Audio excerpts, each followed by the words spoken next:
Hello, hello. It is October 22nd, 2024. Today is Tuesday. We had our normal chess league day today, and we actually, well, I say we, but I mean I, didn't really get to play as many games as I wanted to today. On Tuesdays, I'm trying to run there from work, but because of when I end work and when it starts, so it starts when I finish work, so I need travel time to get there, so I don't get to play as much in general on Tuesdays. But we also had some visitors, or by visitors I mean like people show up and they want to play, and I'm like, yeah, I'll play you guys, just because it's a board game place, so like of course people are gonna show up randomly and just be like, hey, I want to play chess. So yeah, so I played like 3 games of like the new set of people. They weren't playing in the chess league, like they didn't register for that or anything. They just wanted to play. So I was like, yeah, sure. I'll while I'm waiting for, well, while I'm just here and not playing a game, I'll play you guys because Anthony and Emmanuel were playing a game already. So I will go over the 3 games that we did play.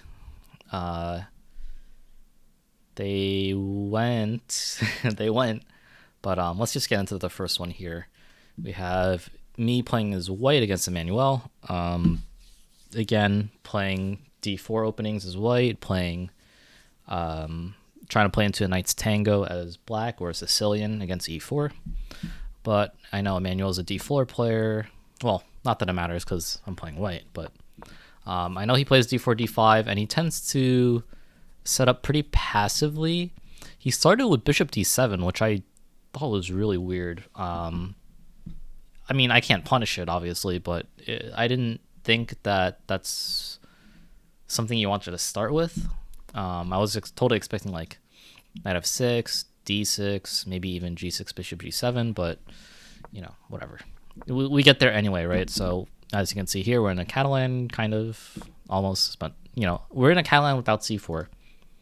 I do play c4, and he takes. So pretty common in the Catalan. D takes c4. I played knight c3. You can play the Catalan in a kind of gambity style. You can play b5 here, but I can play a4. But you can also just not take this pawn back right away. You can work on getting that back later, just incidentally, if you play like knight d2, or if you start with knight bd2. There's queen c2. These are the common moves, and the best move is knight e5, which I didn't want to play because I figured take, and now I have a doubled e-pawns. Like, yeah, I can kick his knight around, but does that really do much? I didn't think so. So the line I saw was...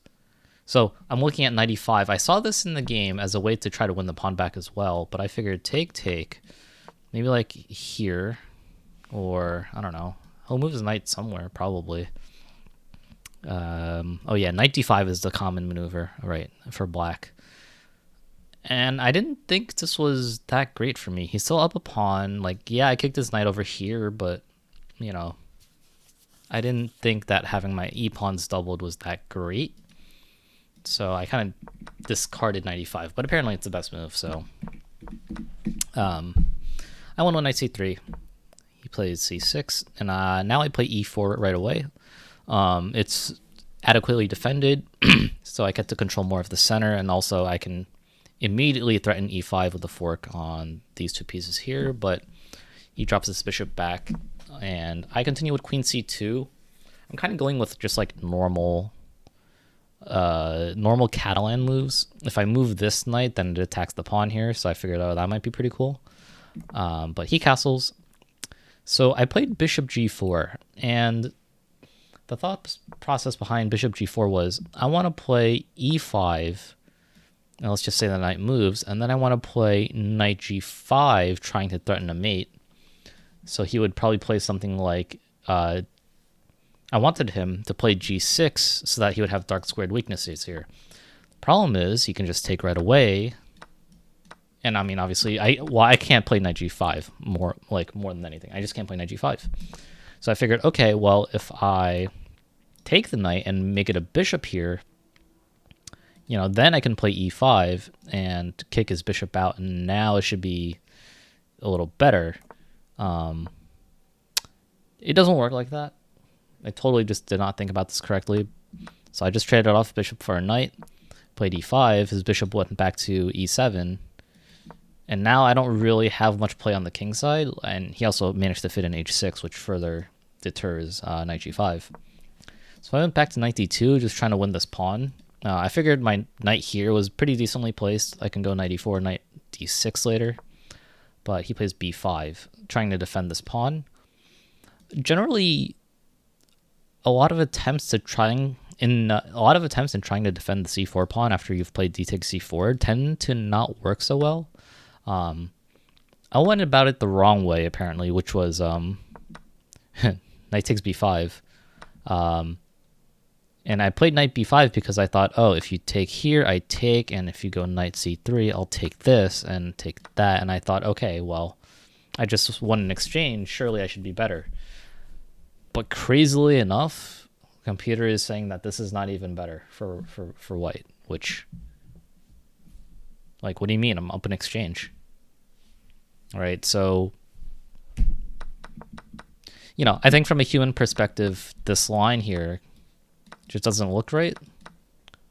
Like, why would you give up an exchange? Like, do you have enough compensation? I mean, your bishops are really active, but I can get my rooks into the game, so I don't know.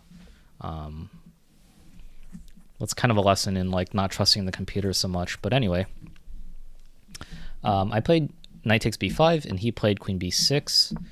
So I get away with the free pawn, and I get an outpost on d6. Now, obviously, he can take, but then I have a really far up d pawn, d6 pawn that I can try to use to try to create play. And, like, you know, obviously I'm going to try to promote that pawn, but it's not going to be so simple.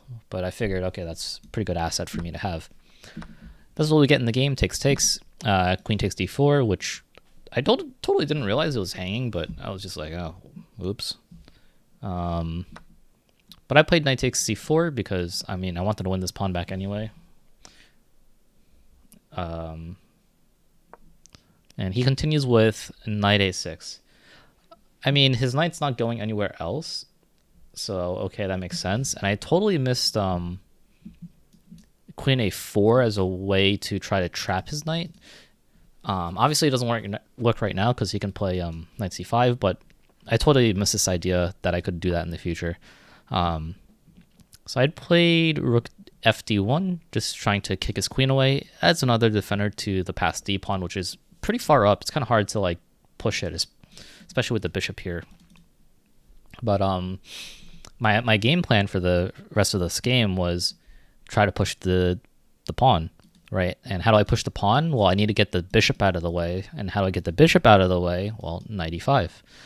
I can't play knight e5 right away because it's a free knight. So I need to, you know, I need to prepare it. I need to kick this queen out of the way.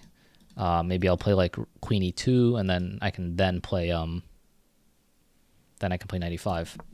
So I started with rook fd1. He plays queen f6, rook a c1, which apparently is not good. Again, because I didn't see this idea of queen a4 forcing doing something like this. Queen a3.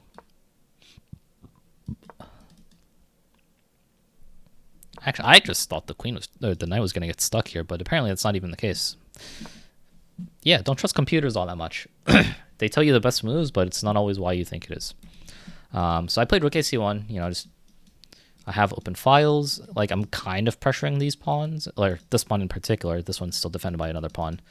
So I figured, okay, my position looks pretty good. You know, I can try to take at some point here. I can try to work for knight e5. Knight b4 kind of attacks this and this. So queen b3. He transfers over to d5, which I thought was fine. I didn't think it was much of an issue. You know, the squares here are controlled, and I'm like, all right, sure. And then I played f4, which loses a lot more advantage. So the reason I played f4 was that I wanted to play knight e5, and obviously it's right now protected, so I can't. So f4 covers the e5 square. Now I can play knight e5. Great.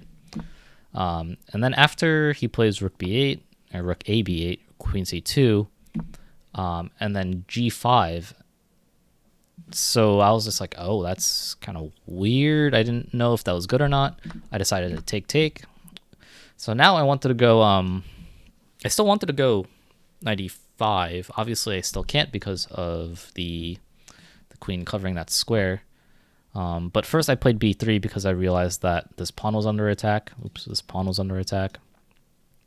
So b3, a5. I kind of just ignored it. Can I take here? No. Crazy. Right. So what I played in the game was rook e1, and I played that mainly for 95, but also because it stops a potential fork here. The reason this doesn't work is because of this fork. Oops, this fork.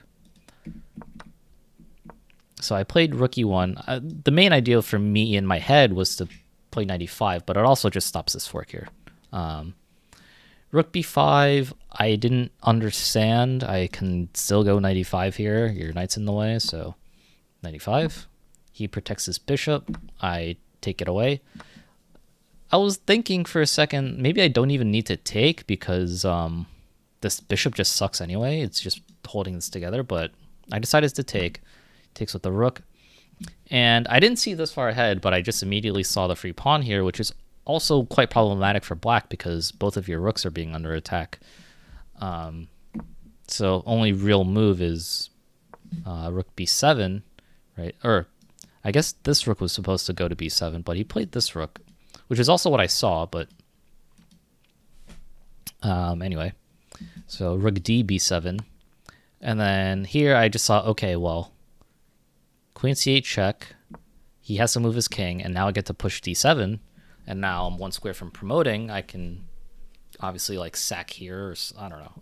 I can just take here and get another supporter for this promotion. He gives me a check. I just walk away from it, and I'm like, okay, sure.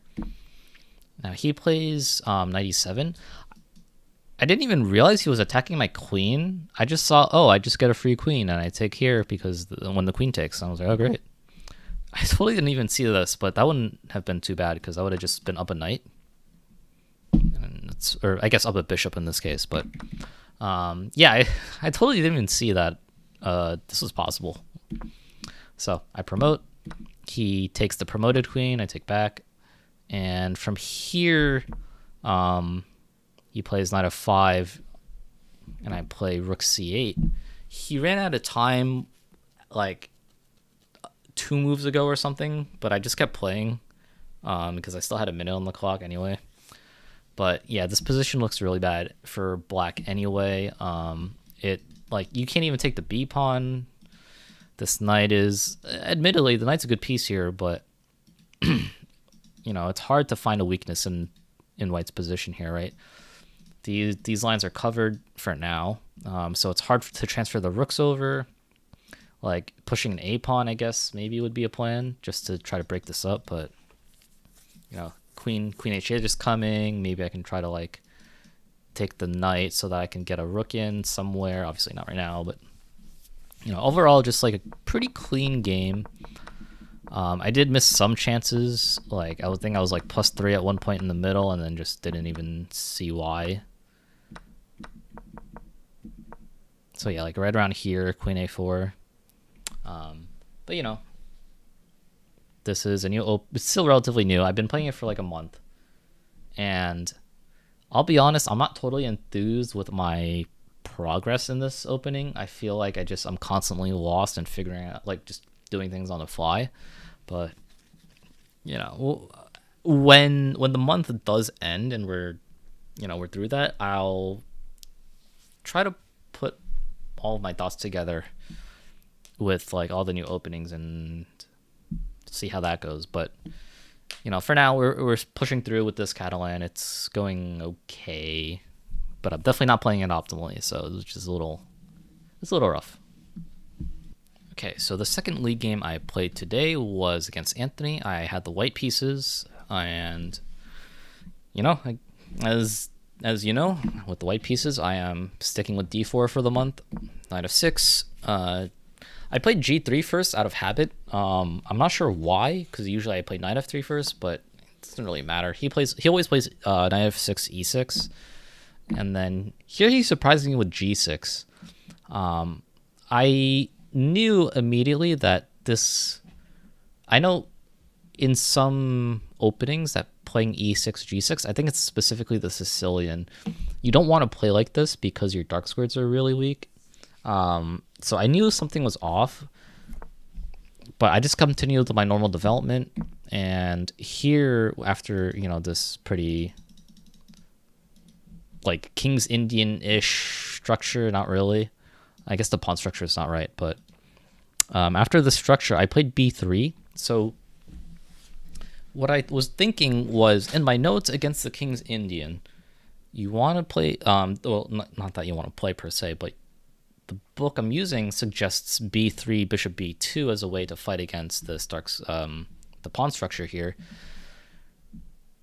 It also recommends taking on e5 when they push it, but that's not here. It's a little different. The pawn structure is not the same. So, I played bishop b2, and I'm not really that much better out of the opening. It's pretty equal. My bishops aren't actually even that good because they're stuck behind pawns.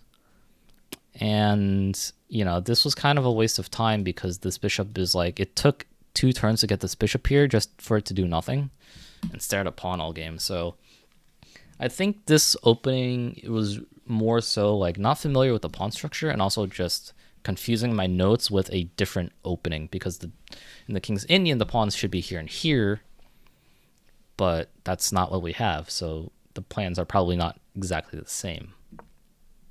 Nevertheless, we continue with the game. Knight bd7, knight c3, a6. You're going to see a lot of just like slow moves in this game. It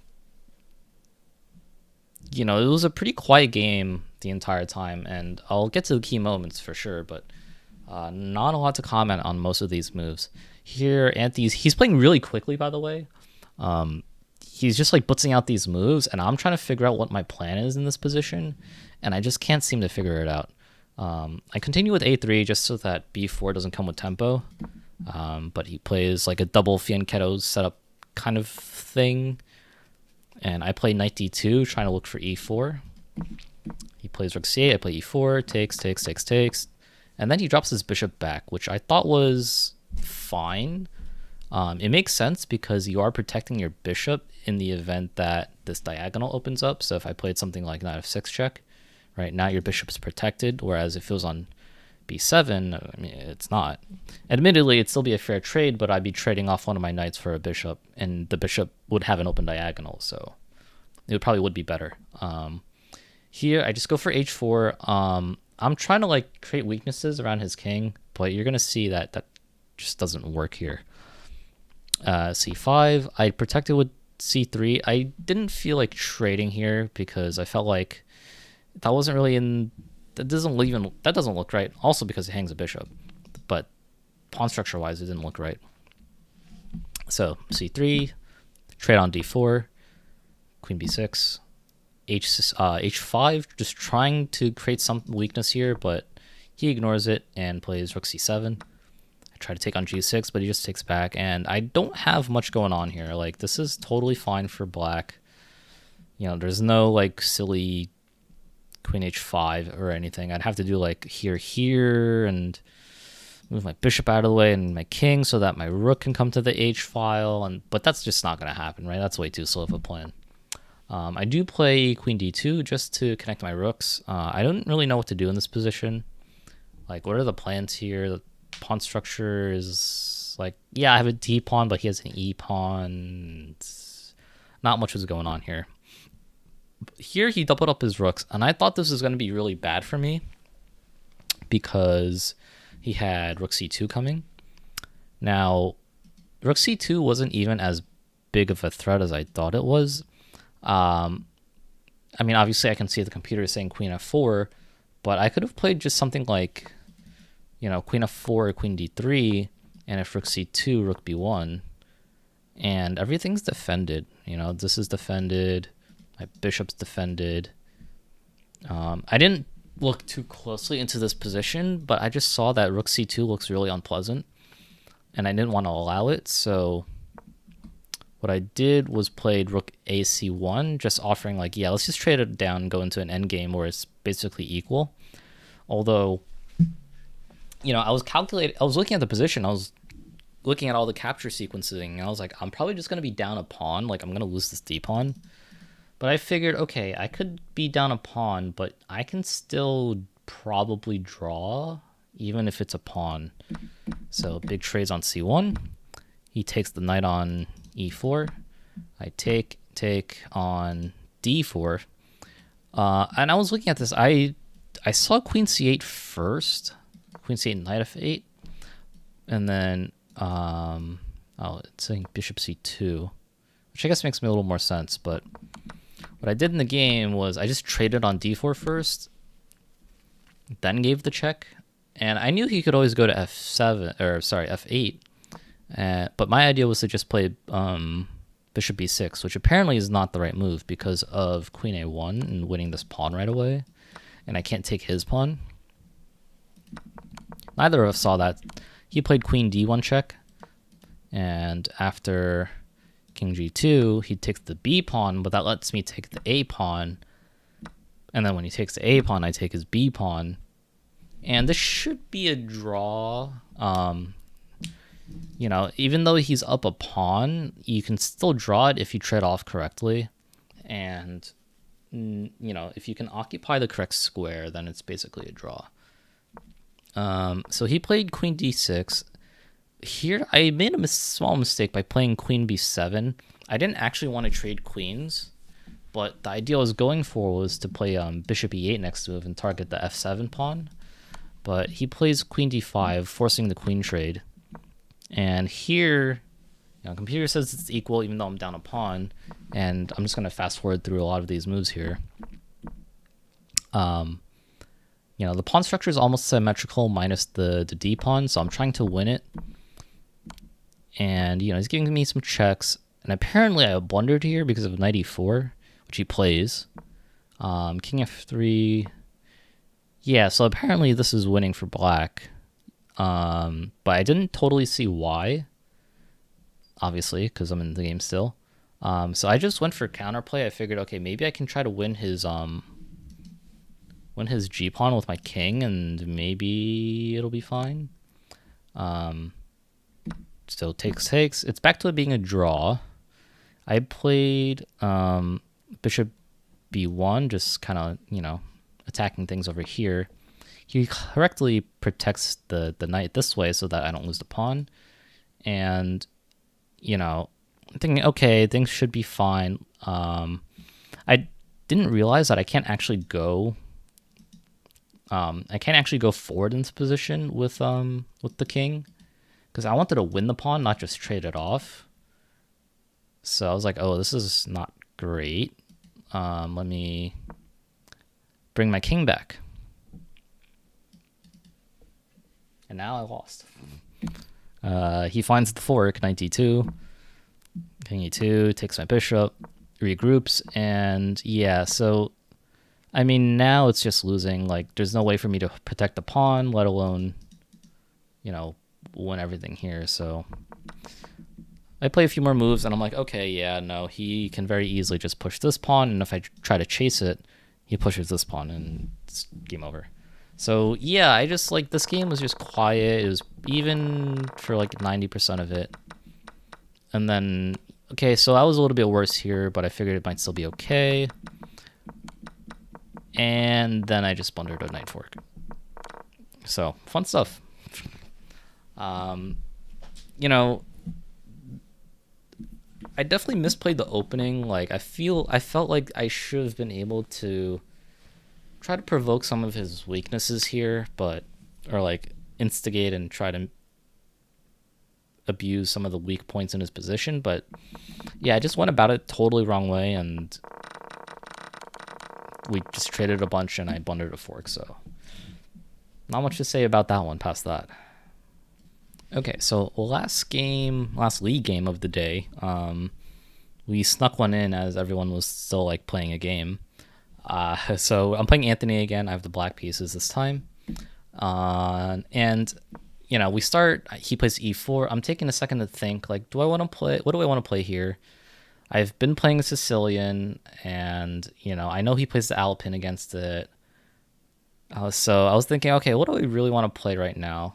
I know I said I was gonna be playing my new opening, so I should have played a Sicilian, but I wanted to just spice it up a little bit and play a modern.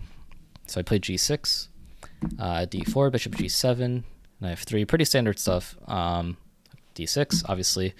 My idea right now, I want to play knight f6. Well, actually, that's not even my idea. My idea is to play knight g7 or knight d7 first. But in King's Indian style positions, right, you want to play d6 before you play knight f6, so that this doesn't come with tempo. And if there's a trade here, again, remember my knight is on f6, so bam, bam, bam.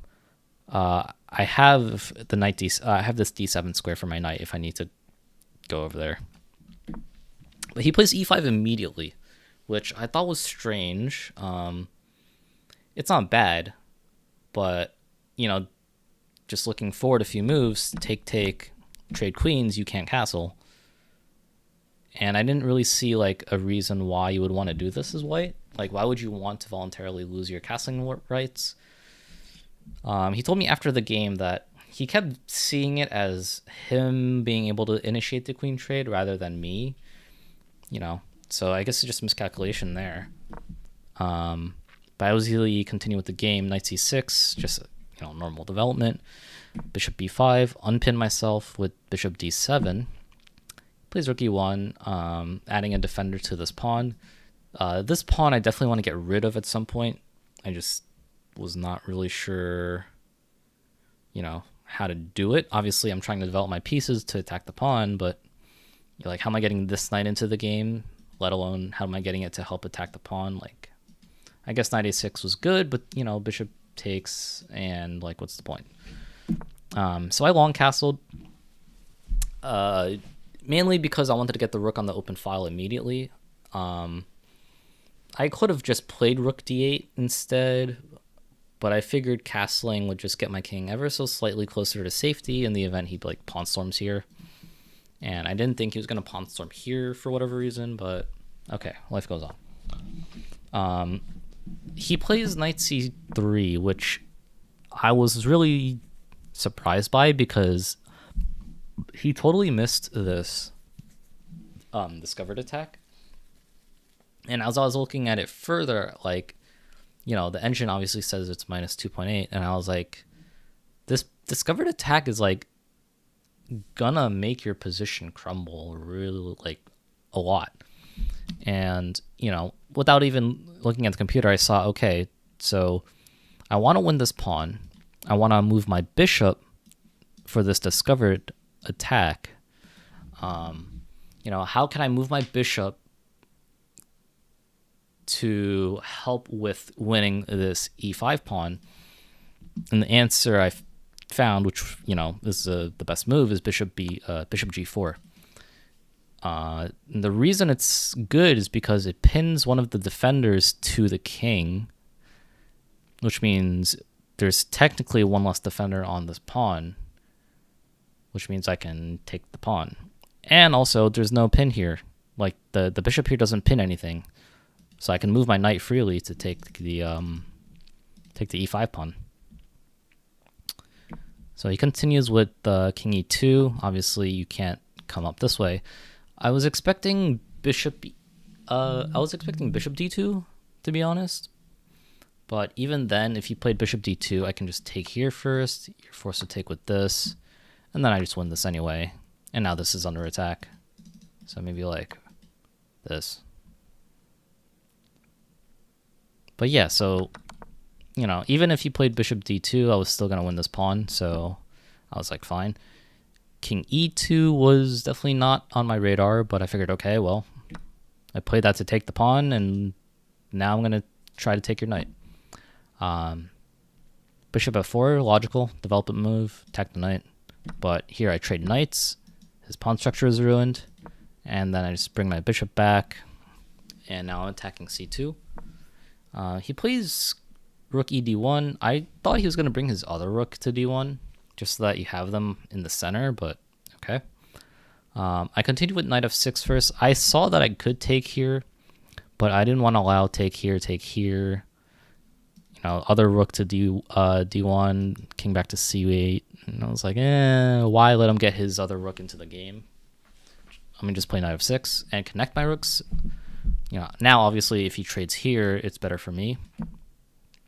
Bishop g5. Again, there's no pin here, so I didn't really care. It's like, okay, if you take, I'm taking with the bishop, so that's fine as well. But at any rate, I finally took on c2, free pawn. Also attacks the rook here, so he's got to do something with it. But he takes on f6 first. And yeah, this was definitely a mistake because I don't have to respond to this capture right away. I can win at least the exchange here since it comes with check, and then take the knight here. So it's exactly what I did. So I took on d1, he takes back. I take the bishop. Yeah, if you want to trade rooks, that's fine by me. No problem there. But, you know, he gives me this check, and again, in his head, he miscalculated. He was just like, oh, king b8, only move. But when I was looking at it, I was like, am I missing something here? Like, why can't I take with the rook? Your knight is nowhere near to do anything with this. And if you take with the rook, I'm just going to take back, and I'm fine. So, yeah, again, like, oversight on his part. Rook d7, rook d7. I played king takes d7. Knight e4 is, you know, a move, like, if you want to trade off my bishop, like, sure, I guess. So I just played rook d8 to bring it to an open file. b3, bishop g7, knight g5. He's technically forking two of my pawns.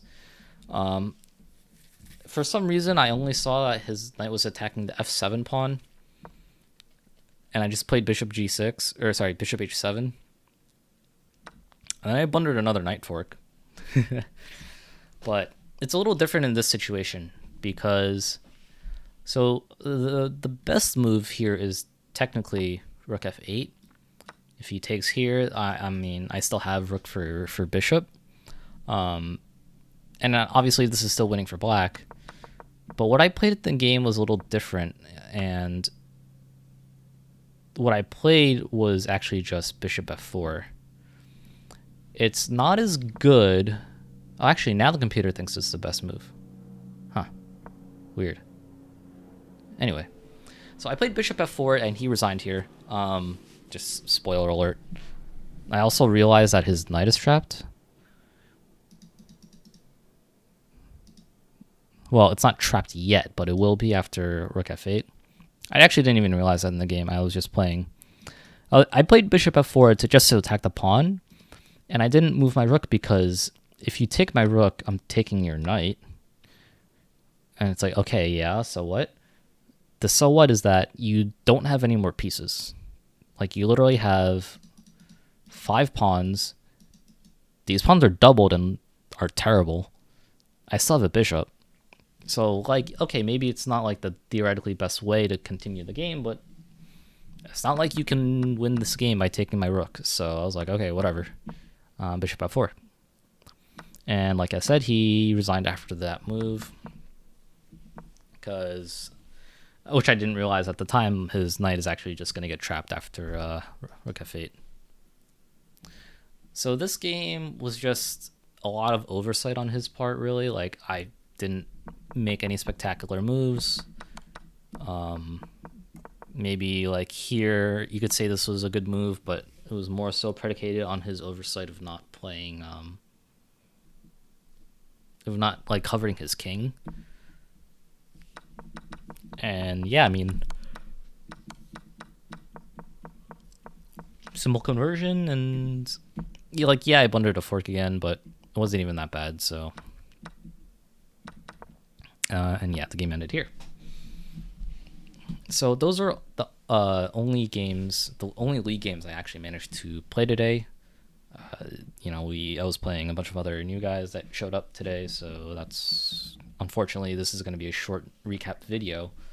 But overall, I feel like my d4 is okay. I'm getting a hang of the Sicilian, And people just are not really playing into my Knight's Tango, so that's gonna just be on the back burner for now. Um, when time comes at the end of the month, I'm really gonna have to figure out what I want to play. I might keep everything in the back pocket just because, but I will have to reconsider what my what my main go-to openings are. Like, do I want to become a D4 Catalan player? I don't think so. I'll probably stick to E4 as my main opening, but maybe I'll play D4 against certain people that maybe I don't like the way they play against E4, for example. And as black, Sicilian versus Carl Khan, I'm actually leaning a little bit towards Sicilian, but it's more so because I like these structures as black. Oops.